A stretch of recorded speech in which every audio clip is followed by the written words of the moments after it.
नवरात्रि हिंदू धर्म का एक महत्वपूर्ण त्योहार है जो हर साल चैत्र मास यानी कि मार्च अप्रैल में मनाया जाता है। ये त्योहार 9 दिनों तक चलता है और माँ दुर्गा के 9 रूपों की पूजा की जाती है। ये त्योहार बुराई पर अच्छाई की जीत का प्रतीक है।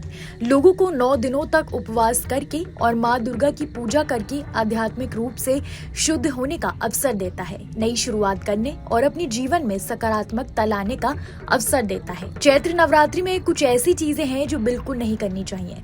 मातृशक्ति का अपमान नहीं करना चाहिए, इसके अलावा उनका सम्मान करना चाहिए। नवरात्रि के 9 दिन छोटी कन्याएं जिनकी उम्र 1 से 12 साल की है, उन्हें पूरे श्रद्धा भाव के साथ प्रणाम करना चाहिए और उनके पैर छूने चाहिए। इसके अलावा नवरात्रि के 9 दिनों में बिस्तर का त्याग कर जमीन पर सोना चाहिए।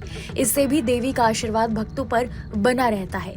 इसके अलावा नवरात्रि के 9 दिनों में शुद्ध और सात्विक भोजन ही ग्रहण करना चाहिए। इस समय लहसुन, प्याज, मांस, मदिरा का सेवन भूल कर भी नहीं करना चाहिए। इसके अलावा जो व्यक्ति 9 दिन व्रत रखता है, उन्हें नवरात्रि में बाल, नाखून, दाढ़ी नहीं काटनी चाहिए। इससे देवी नाराज हो जाती हैं। वहीं नवरात्रि के दौरान कुछ ऐसे उपाय हैं जिन्हें करना बेहद शुभ माना जाता है। चैत्र नवरात्रि पर मां का आगमन स्वर्गलोक से होता है और लगातार 9 दिनों तक पृथ्वी पर रहती हैं। इस दौरान मां दुर्गा हर एक भक्त के घर पर जाती हैं। ऐसे में नवरात्रि पर मां का स्वागत करने और उनका आशीर्वाद प्राप्त करने के लिए घर के मुख्य द्वार पर मां लक्ष्मी का शुभ चरण चिन्ह, स्वास्तिक और ओम का निशान जरूर लगाएं। इससे मां बहुत प्रसन्न होती हैं। नवरात्रि के पहले दिन कलश स्थापना करते हुए मां दुर्गा के पहले स्वरूप मां शैलपुत्री की आराधना होती है।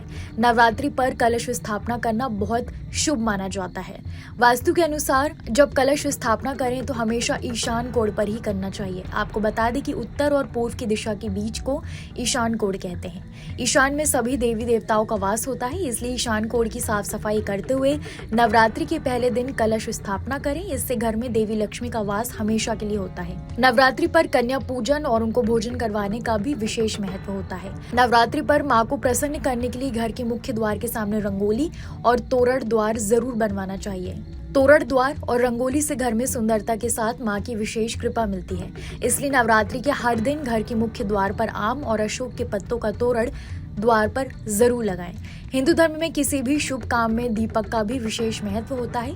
दीपक उजाले, आर्थिक संपन्नता, समृद्धि और सकारात्मकता का प्रतीक माना जाता है। ऐसे में नवरात्रि पर घर पर अखंड दीपक जरूर जलाना चाहिए। चैत्र नवरात्रि की शुरू होने के बाद लगातार 9 दिनों तक अपने घर के पास बने मंदिर में जाकर दुर्गा माता के दर्शन करें और दुर्गा चालीसा का पाठ करें। नवरात्रि के 9 दिनों तक साफ सफाई का विशेष ख्याल रखें। नवरात्रि के दिनों में माँ दुर्गा की आराधना सुबह और शाम दोनों समय करें। नवरात्रि के 9 दिनों के दौरान माँ दुर्गा को जल जरूर अर्पित करें। इससे माँ दुर्गा बेहद प्रसन्न होती हैं। अगर संभव हो तो इस दौरान 9 दिनों तक व्रत रखें और व्रत के दौरान फलाहार ही करें। नवरात्रि के 9 दिनों तक माँ दुर्गा के विशेष रूप से श्रृंगार करें और पूजा में माँ को सुहाग की सभी सामग्री को समर्पित करें। कन्या पूजन के बाद कन्याओं को उपहार जरूर दें, इससे देवी दुर्गा प्रसन्न होती हैं। नवरात्रि के 9 दिनों के दौरान माँ दुर्गा के सामने अखंड ज्योति जरूर जलाएं, लेकिन इस बात का ध्यान दें जब ज्योति जलाएं तो पूरे 9 दिनों तक अनवरत जलनी चाहिए। नवरात्रि के 9 दिनों तक ब्रह्मचर्य का पालन जरूर करना चाहिए। कैसी लगी आपको हमारी ये जानकारी, हमें कमेंट बॉक्स में जरूर बताएं। बाकी धर्म कर्म से जुड़ी तमाम जानकारियों के लिए सब्सक्राइब कीजिए हमारा डिजिटल चैनल और देखते रहिए न्यूज नेशन स्तुति।